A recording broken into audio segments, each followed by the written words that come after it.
Bonjour, bienvenue dans la série sur le paradoxe de l'information. Alors, présentons un peu les théories de gravité quantique que nous avons évoquées. La gravité quantique à boucle prend au sérieux une propriété importante de la relativité générale, qui est son invariance sous les difféomorphismes. Peu importe le c'est un peu technique. Ça revient à dire que l'espace-temps, on parle de théorie sans arrière-plan, c'est-à-dire que l'espace-temps est dicté par la matière à travers l'équation d'Einstein, et ce n'est pas une scène de théâtre préexistante où on disposerait les objets. Il est dynamique et dépend de son contenu. Ça nécessite en particulier de décrire l'espace-temps de manière globale. On peut alors tenter ce qu'on appelle une quantification canonique. La quantification canonique, c'est un ensemble de techniques, très simples d'ailleurs, mais quand même techniques, permettant de transformer une théorie classique en théorie quantique. C'est quelque chose qui a été fait de longue date avec la relativité générale. Mais le souci, c'est qu'elle donne une équation de la forme H hamiltonien fois psi égale 0. Cette fois-ci, on a vraiment 0 à droite. C'est l'équation de Wheeler-DeWitt. Bien sûr, H peut être développé sous forme d'un ensemble de termes bien précis. Où psi, ici, c'est l'état de l'univers, dans sa globalité. Et H est ici ce qu'on appelle un hamiltonien de contrainte. Ça découle en fait directement de la relativité générale, où on a quelque chose d'analogue en relativité générale. On peut décrire un hamiltonien classique, non quantique, pour l'état de l'espace-temps, qui agit sur une structure tensorielle et qui donne également égal 0. On parle d'hamiltonien de contrainte. La difficulté ici, c'est que on n'a plus la variation de psi prime. C'est comme si l'état de l'univers ne variait pas. En fait, l'état de l'univers, ici, est l'état complet. Tout l'état, y compris le passé et le futur. La totalité de l'histoire de l'univers dans un seul état. L'équation ne contient plus de variables pour le temps, et d'ailleurs même plus de variables pour l'espace.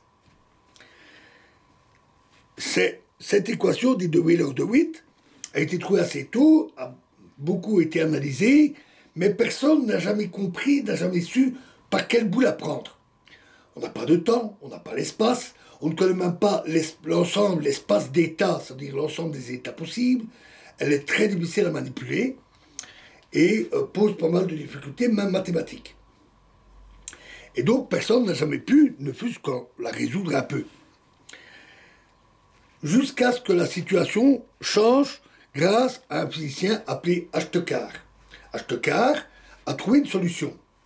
Il a ajouté un terme aux équations de la relativité générale, plus une contrainte pour annuler ce terme supplémentaire qui est là comme auxiliaire, qui sert uniquement pour les calculs, qu'on annule à la fin, parce que c'est un ajout artificiel.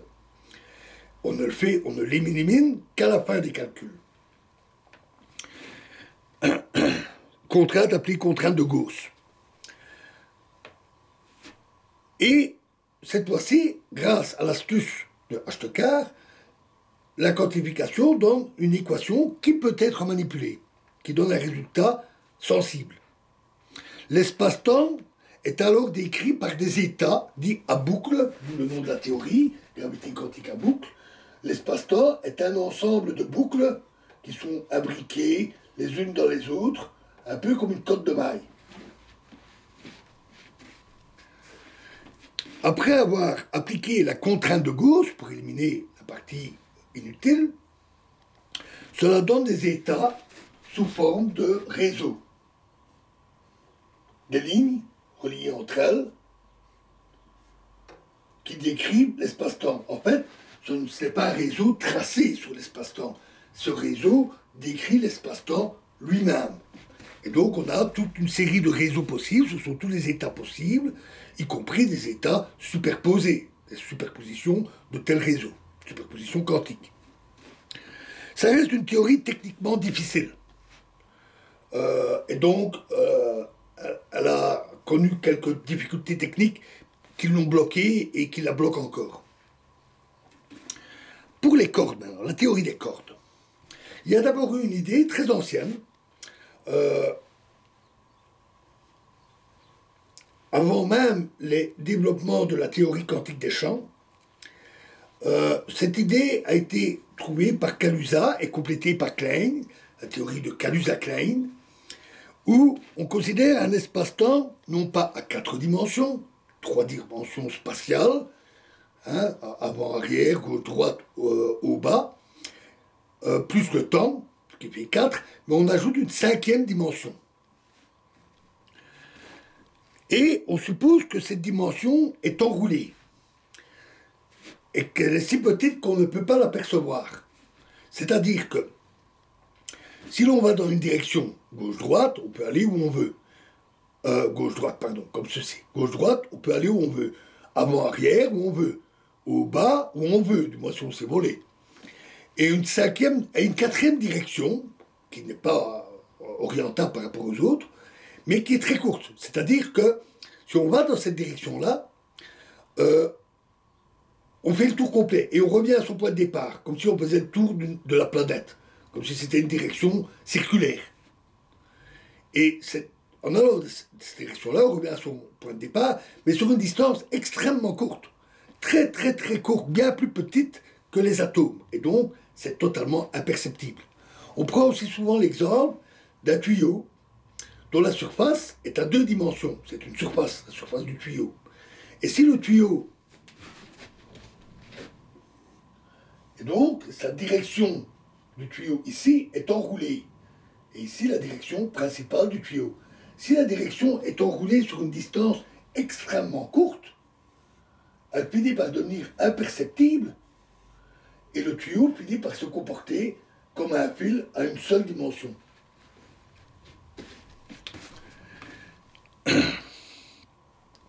En appliquant la relativité générale dans une telle situation, on montre alors que on retrouve la relativité générale et surprise l'électromagnétisme.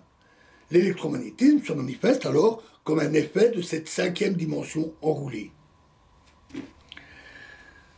Cette idée a été étendue aux autres interactions et on montre alors que pour retrouver toutes les interactions, donc interaction nucléaire, interaction de la radioactivité comme l'interaction faible, pour toutes les avoir, il faut avoir un espace-temps à 10 dimensions.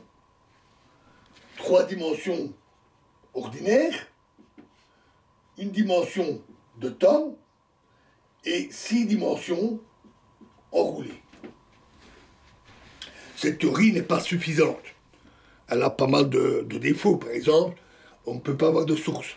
C'est-à-dire qu'on ne peut pas avoir ni masse ni charge. Un univers vide. En plus, cette théorie n'est pas quantique. Et la quantifier pose de grosses difficultés. On dit qu'elle est non renormalisable. Enfin, peu importe. L'idée était là. Ensuite est venue une autre idée qui est issue de l'étude des interactions fortes. C'est l'idée que les particules, au lieu d'être ponctuelles, des points, seraient des cordes, c'est-à-dire des lignes. Donc une particule ne serait plus un simple point, mais une corde, ou une corde bouclée, fermée. Idée intéressante, et on montre d'ailleurs que si on veut quantifier un champ de particules, comme le champ électromagnétique ou autre, on peut le faire à 0 dimension, des particules ponctuelles, ou à 1 dimension, des cordes, mais pas plus. Des surfaces, par exemple, des particules qui seraient des surfaces ondulantes, ça ne marche pas. Ça donne des inconsistances, c'est-à-dire des contradictions. Ça ne marche qu'avec ces deux cas-là. D'où l'idée aussi d'essayer cette possibilité.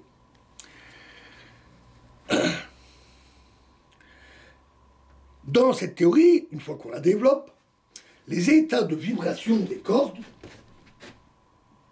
une corde peut être comme ça, ou bien être dans un état de vibration, ou encore un état de vibration très forte. Et ces vibrations sont quantifiées. Et on montre que les propriétés des cordes dépendent de ces états de vibration et correspondent alors aux différentes particules possibles. On n'a donc plus qu'un seul objet, la corde, et ses vibrations, ce sont les particules. Idée assez géniale. La théorie a aussi une inconsistance. Comme je dis, on peut utiliser que des particules ponctuelles ou des cordes, mais avec les cordes, il y a aussi une inconsistance qui est appelée anomalie conforme.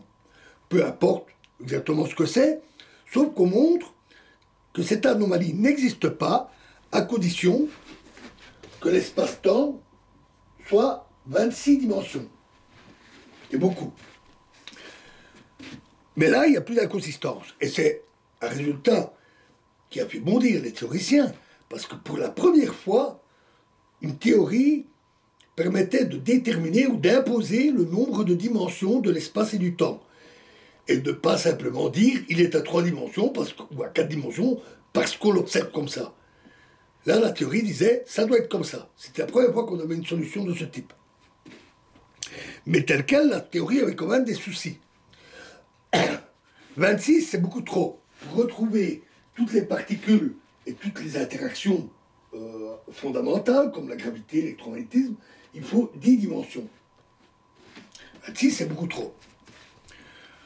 Plus embêtant, on ne trouve que dans cette théorie, dans les particules que décrivent les cordes, que des bosons. Les bosons, c'est comme le photon. Mais on ne trouve pas de fermions. Il n'y a pas de fermions, comme les électrons et d'autres particules. C'est embêtant, une théorie sans électrons. Et enfin, l'état de base, c'est-à-dire la vibration la plus faible de la corde, comme ici, cet état correspond à un tachyon. Et un tachyon est en général un signe d'inconsistance de la théorie. Sa masse est nulle et sa vitesse est plus grande que la vitesse de la lumière. Et cela viole la relativité et conduit à des contradictions. Ensuite, une idée est arrivée. On s'est dit, et si on ajoutait la supersymétrie? Alors, qu'est-ce que c'est que la supersymétrie? Ça a été postulé indépendamment de la théorie des cordes. Cette symétrie supplémentaire des symétries connues, comme la symétrie miroir ou la symétrie de renversement du temps, donc le fait de pouvoir faire le même chemin en marche arrière, etc. Cette symétrie relie les fermions et les bosons. Quand on applique la symétrie, un boson devient un fermion devient un boson. Elle est séduisante pour plusieurs raisons. Beaucoup de travaux ont eu lieu et ont encore lieu sur la supersymétrie. Même si un certain nombre de résultats obtenus avec le LHC, le grand collisionneur de particules à la frontière franco-suisse, a montré que le modèle le plus simple ne pouvait pas être juste. Et il existe d'autres modèles. Elle est intéressante parce qu'elle résout plusieurs choses. D'abord, on montre que les seules symétries qui sont possibles, sans contradiction, ce sont ce qu'on appelle les symétries internes, les symétries géométriques, donc symétrie miroir, etc., la symétrie par rotation, et la supersymétrie. Il ne peut pas y en avoir d'autres. De plus, et comme la nature a adopté toutes les autres symétries, pourquoi pas celle-là? De plus, elle permet de résoudre certains problèmes techniques en théorie quantique des champs, comme ce qu'on appelle le problème de... j'ai oublié son nom, c'est le fait qu'à très haute énergie, toutes les interactions finissent par se ressembler. Mais ça ne marche pas bien avec la théorie normale, mais avec la supersymétrie, ça colle parfaitement. Donc elle est séduisante. En l'introduisant dans la théorie des cordes, ce qui a donné la théorie des supercordes, on retrouve plusieurs résultats. D'abord, la théorie a toujours son anomalie conforme, mais elle devient consistante pour 11 dimensions. 11 dimensions c'est déjà beaucoup mieux. En fait, c'est quasiment égal à 10. C'est juste une de plus que ce dont on aurait besoin. On peut l'accepter. On peut dire qu'elle est un peu plus riche que ce à quoi on s'attendrait. Mais pas de trop. En plus, comme il y a la supersymétrie qui lie fermions et bosons, la théorie contient naturellement des fermions et des électrons, etc. Et enfin, l'état de base, l'état de vibration la plus faible, n'est plus un tachyon. Il a disparu. Tant mieux. Mieux encore, l'état de base correspond à une particule de masse nulle et de spin égale à 2, comme on dit. Et ça, c'est le graviton.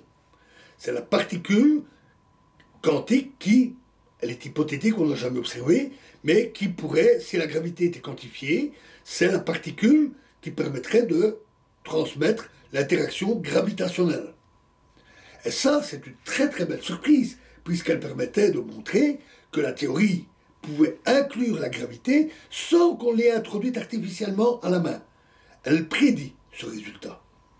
C'est donc des résultats qui ont beaucoup emballé les théoriciens, et depuis, la théorie a été beaucoup développée, elle est très complexe. Des cordes, c'est plus compliqué que des points. Il a fallu aussi traiter toute une série de cas, il y a eu l'introduction des brins, etc. Peu importe. Disons simplement qu'elle est très vaste et très complexe.